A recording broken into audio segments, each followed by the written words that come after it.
So hey guys, welcome back to my channel. तो दोस्तों, जैसा कि हमने इसके पिछले एपिसोड में देखा था कि लू शाओकिन सियाओये को लेकर सॉर्ड केव में जाता है क्योंकि वहाँ सियाओये को ट्रेनिंग करना था। ये वही जगह है जहाँ से ब्रदर जी यान ने अपना डिवाइन सॉर्ड हासिल किया था। लू शाओकिन सियाओये को बताता भी है कि ये जगह बहुत ही ज्यादा खतरनाक है, लेकिन इसके बावजूद भी सियाओये उसके अंदर ट्रेनिंग के लिए चली जाती है, जिसको देखकर जी यान लू शाओकिन से कहता है कि ये तियानयू पीक का सबसे डेंजर जगह है और तुमने इसके बावजूद उसको वहाँ भेज दिया। तो इसके जवाब में लू शाओकिन कहता है कि मैंने उसको वार्न किया था, मगर उसको स्ट्रॉन्ग बनना था और कुछ हासिल करने के लिए रिस्क तो लेना ही पड़ता है। और अब आगे दोस्तों, आज के एपिसोड की शुरुआत बिल्कुल उसी जगह से होती है जहां हमें दिखाया जाता है कि लू शाओकिन सियाओये की हालत देखकर कहने लगता है कि अगर ऐसा ही चलता रहा तो ये ज्यादा देर तक यहाँ टिक नहीं पाएगी। वहीं सियाओये तो ये कह रही थी कि मैंने सुना है कि ब्रदर जी यान ने अपनी ट्रेनिंग के दौरान ही बहुत सारे डीमंस को खत्म किया था। अगर मुझे भी उनकी टीम में शामिल होना है तो मैं यहाँ हार नहीं मान सकती।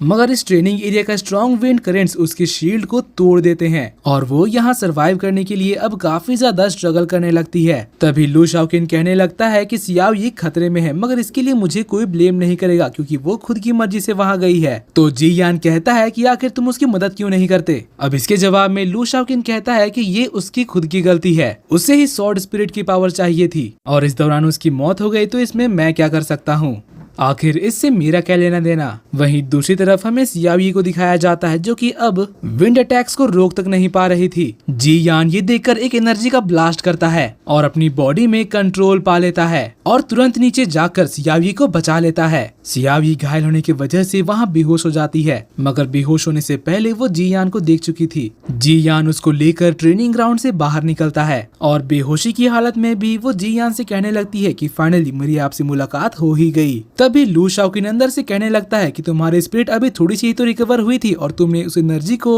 दोबारा से वेस्ट कर दिया। अगर ऐसा ही चलता रहा तो तुम्हारी इंजरी कभी ठीक नहीं होगी और मास्टर को लगेगा कि मैंने ही कोई झोल किया है। तभी वहाँ वो उल्लू उड़ते हुए आता है और कहने लगता है कि फाइनली तुम बाहर आ गए, मास्टर तुमसे मिलना चाहेंगे। फिर सीन चेंज होता है और हमें मास्टर का केबिन दिखाया जाता है जहाँ पर जी यान उनसे मिलने आया था। मास्टर बिना कुछ कहे सीधे जाकर उसके सोल में एक बैरियर को एक्टिवेट कर देते हैं ताकि अंदर बैठा लू शाओकिन उनकी कोई भी बात ना सुन पाए। और ये सब देखकर लू शाओकिन कहने लगता है कि मास्टर अपनी ये हरकत कभी नहीं छोड़ेंगे, अब पता नहीं मुझे कितनी देर ऐसे बोर होना पड़ेगा। फिर हमें मास्टर को दिखाया जाता है जो कि जी यान से पूछ रहे थे कि अब तुम्हारी रिकवरी कैसे चल रही है, जिसके जवाब में जी यान कहता है कि उतनी अच्छी नहीं, हर दिन मैं सिर्फ 2 घंटा ही कल्टीवेट कर पाता हूँ। तो मास्टर कहते हैं कि 10 साल के बाद कॉन्शियसनेस हासिल करने की वजह से तुम्हारे लिए ये बहुत ही ज्यादा डिफिकल्ट होगा, इसलिए तुम ज्यादा परेशान मत हो और हड़बड़ाने की कोई जरूरत नहीं है। जिसके बाद वो एक लाइट ऑर्ब को समन करके जी यान को दे देते हैं और बताते हैं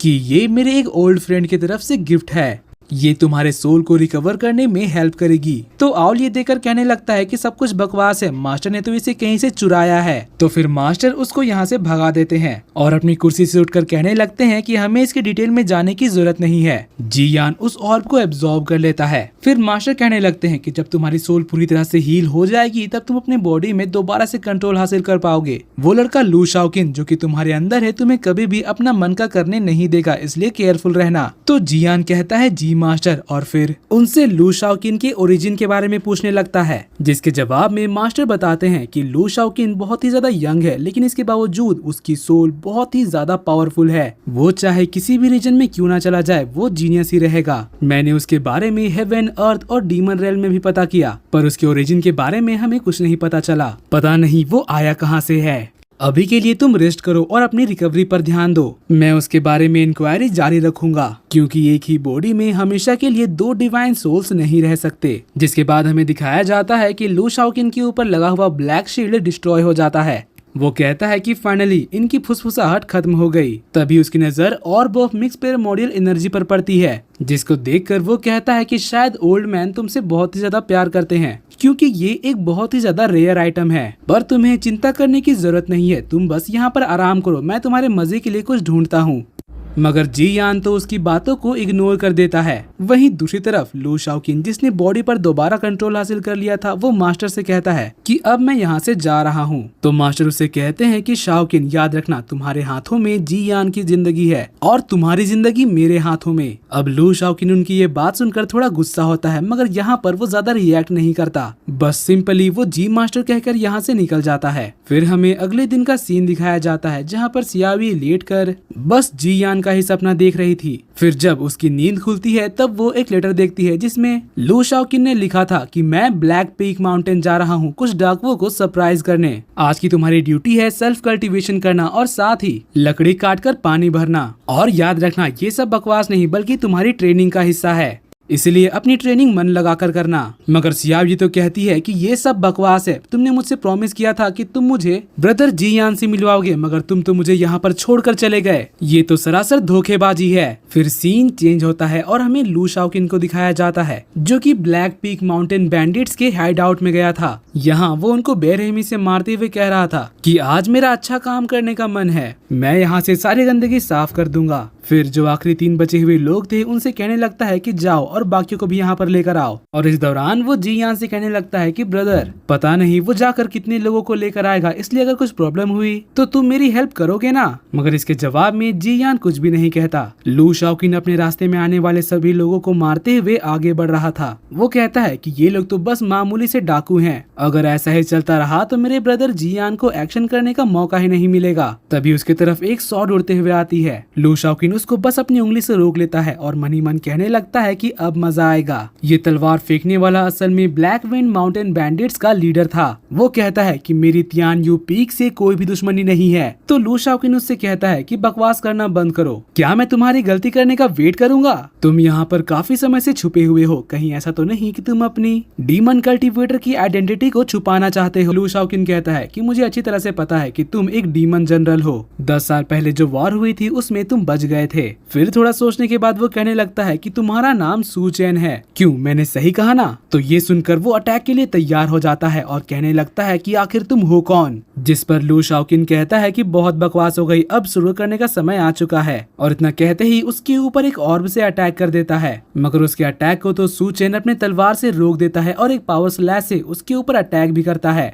मगर उसके इस अटैक को तो लू शाओकिन बड़े ही आसानी से रोक लेता है और उससे कहने लगता है कि क्या तुमने काफी दिनों से खाना नहीं खाया है, क्योंकि तुम्हारे इस अटैक से तो मुझे गुदगुदी भी नहीं हुई। डीमन जनरल सू चेन अब बहुत ही ज्यादा गुस्सा हो चुका था। वो कहने लगता है कि शायद तुम मरना चाहते हो और फिर अपना बीस्ट मोड ऑन करके डीमन ब्लेड मास्टर फॉर्मेशन को एक्टिवेट करता है, जिसमें वो अपने तलवार को बड़ा करके उसके ऊपर अटैक कर देता है। मगर यहाँ लू शाओकिन उसके अटैक को रोकने के बजाय जी यान से कहने लगता है कि ब्रदर मेरी हेल्प करो। तो जी यान अपने ऑर्ब की मदद से उसके तलवार को तोड़ देता है, मगर इसके बावजूद धमाके की वजह से लू शाओकिन उड़कर पीछे गिर जाता है। डीमन जनरल दोबारा से उसके ऊपर अटैक करने बढ़ता है, मगर अब जी यान जाग चुका था। वो अपने डिवाइन सॉर्ड से उसके अटैक को रोक देता है। डीमन जनरल ये सब देखकर हैरान हो गया था और कहने लगता है कि वॉर के खत्म होने के बाद शायद तुम जैसे कुछ डीमन बचे हुए हैं, पर अब तुम्हारा दिन पूरा हो चुका है। डीमन जनरल कहता है कि तुम तो जी यान हो। अब ये सुनकर अंदर से लू शाओकिन कहता है कि तुम लोगों का तो रीयूनियन हो गया। फिर जी यान अपने डिवाइन सॉर्ड उठाकर एक पावर स्लैश अटैक करता है, जिससे डीमन जनरल खत्म हो जाता है। और फिर लू शाओकिन से कहने लगता है कि मैंने अपनी ट्रेनिंग शुरू ही की थी और तुम इस डीमन से मिल गए, क्या ये सच में एक कोइंसिडेंस है? तो इसके जवाब में लू शाओकिन कहता है कि मैं तो बस यहाँ पर कुछ ढूंढ रहा था, आखिर मुझे कैसे पता होता कि यहाँ पर एक डीमन जनरल मिल सकता है? तो जी यान उससे पूछता है कि आखिर तुम ढूंढ क्या रहे थे?